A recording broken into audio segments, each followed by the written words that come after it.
Hi, welcome to Let's Have a Chat, the program dedicated to sparkling innovation and fueling the mind of our viewers. Through insightful conversations, we'll uncover their achievements, the challenges they faced, and the lessons learned along the way.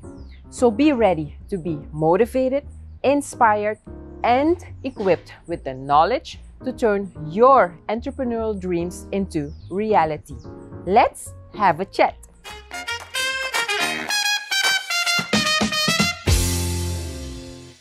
Today we have as our guest Mrs. Nikki Morris. She's Vice President of Business Development of Total Energies in Suriname in our program.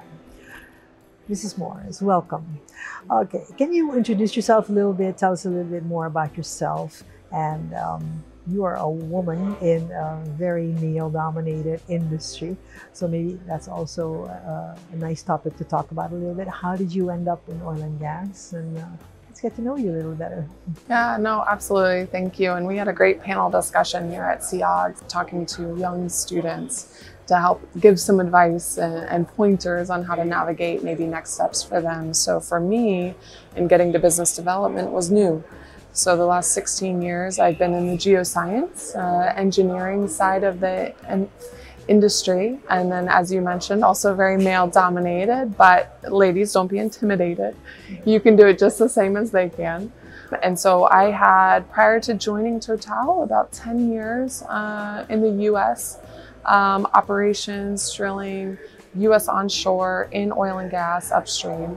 And then joined Total in 2017 when they bought a shale gas asset in Fort Worth, Texas.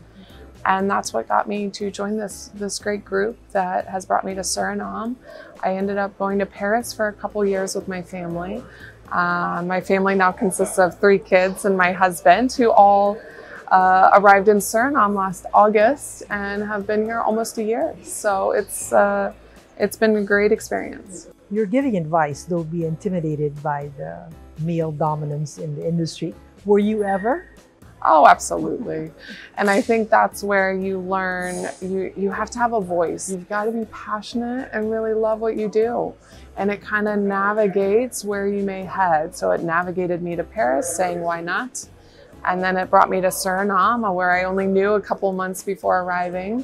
And also with that, taking on a new kind of scope that I had never tackled before. So it's been a very enjoyable experience, but I would say role models are hard to come by. So I think it makes it a bit challenging for women, especially as you progress through your career. There tends to be fewer and fewer. But I think it's starting to change. We're really seeing good influence, and the younger generation is incredibly motivated. And I think it'll bring to a very bright future in the coming years, for sure. You are from the US originally, also working now for a French company in Suriname. So how did you get by? Because I know the US has a large oil and gas industry itself. What motivated your choice for a multinational company, European, totally different culture like Total Energies? No, it's a great question. And I would say that initially I would have never imagined that I would ever be an expat and live a life internationally. My family I didn't come from oil and gas, so it was all new. And I think the biggest thing to remember is when someone asks you or opens up an opportunity, you take it. You just don't know, and it's okay. And I would say I took the opportunity when asked to help start a subsurface team in Fort Worth. Again, I didn't know anything about Total. And I was more, we hear a lot about Exxon and Chevron being from the States. And so Total was a new thing.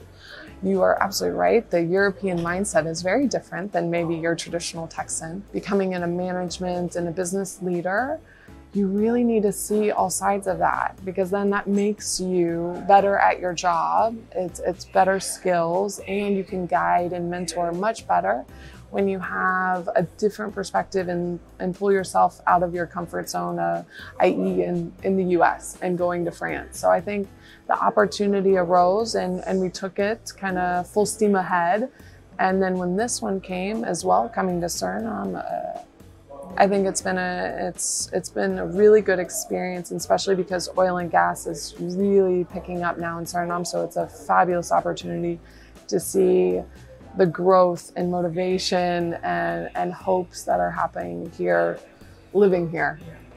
Of course, oil and gas is new in Suriname, and you have a lot of experience and specialized, of course, in the industry. How do you adapt the way that you're working and with your colleagues in actually a country that has less experience, with people that have less experience in the industry? How do you deal with that?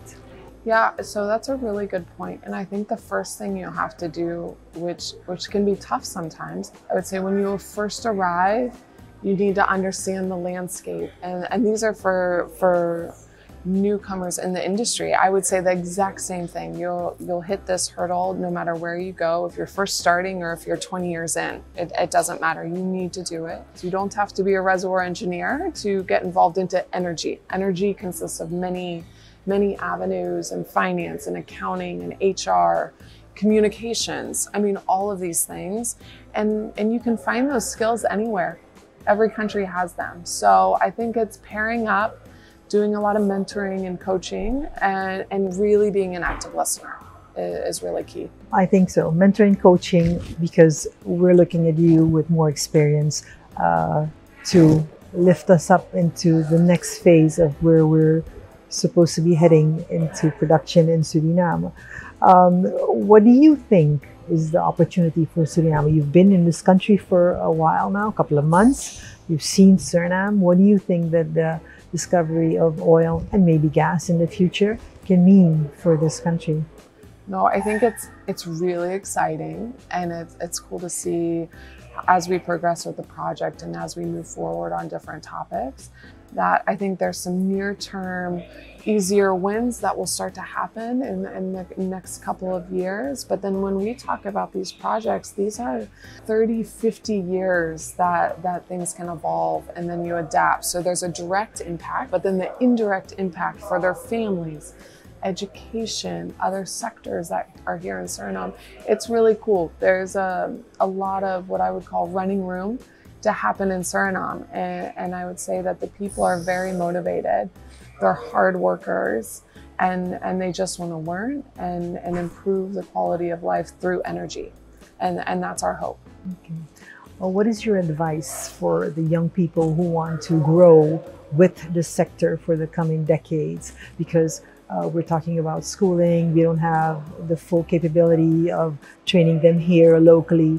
So you still want to incentivize them to stay in Suriname and to develop the sector in our country and not just go abroad, study, and stay there. Yeah. So please give them a motivated message so they can come back and develop the country here and not somewhere else. Exactly. No, and I think it's really critical. What's awesome about now, going through this process now versus, let's say, 50 years ago, is first off, everyone, I come back to, you have to be passionate. Whatever the topic is, stay motivated, stay passionate, love what you do. But we have digital, and technology is allowing us, you can do so much from here. You don't have to any longer go abroad and learn these skills and bring it back. You don't necessarily have to be in an institution, in a university. You can do it remote. There's classes, there's online resources. And I would say the biggest thing for the younger generation is the evolution of technology, artificial intelligence, data analytics, machine learning. All of these terms are going to be incredibly impactful in our industry, because it's going to help us lower costs and breed these new technologies into the traditional oil and gas space. There's a gap there. And with renewables, the energy transition, it's really helping merge all of these sectors together into one, so that people can stay here and have different avenues within the energy space, but it's going to be digital, and it's going to be through technology. I like your advice. I hope that all of the young people in Suriname take your advice to heart. This is also your first energy, oil and gas summit and exhibition. What is your opinion on what you've experienced? Oh, I think it's fabulous. I mean, for the population and the country and location, I would say the level of speakers that you guys were able to attract, the panel discussions, the just openness that everyone was really to talk and solve problems and mention the challenges, not just the good stuff, the more difficult ones as well, the governments involved, the state oil company. I think it's overall incredibly jam-packed in a few days, but I think execution was a success, and a lot of people got to do some very critical networking and meetings and discussions and being in person.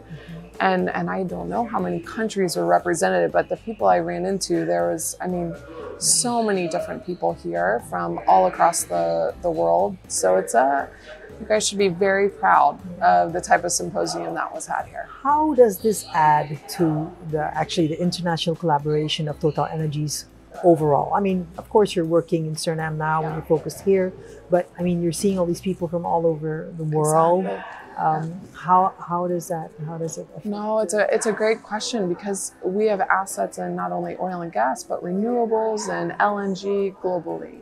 And so we get to see the same people that we work with, or other groups that are from Paris or elsewhere, and you just build the partnerships, because it's all about the partnerships at the end of the day. So no single company, institute can do it alone. It just doesn't happen. Thank you Yes. very much, Nikki, for your motivational words. I hope that the young women, especially in Suriname, take your advice to heart, get themselves educated to get into these exciting times in the progression of Suriname. Thank you very much. Thank you. Okay.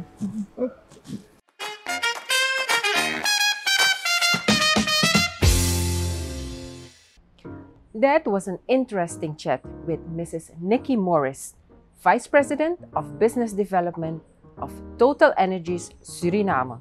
I hope you got inspired and motivated. Stay tuned for our next guest in Let's Have a Chat.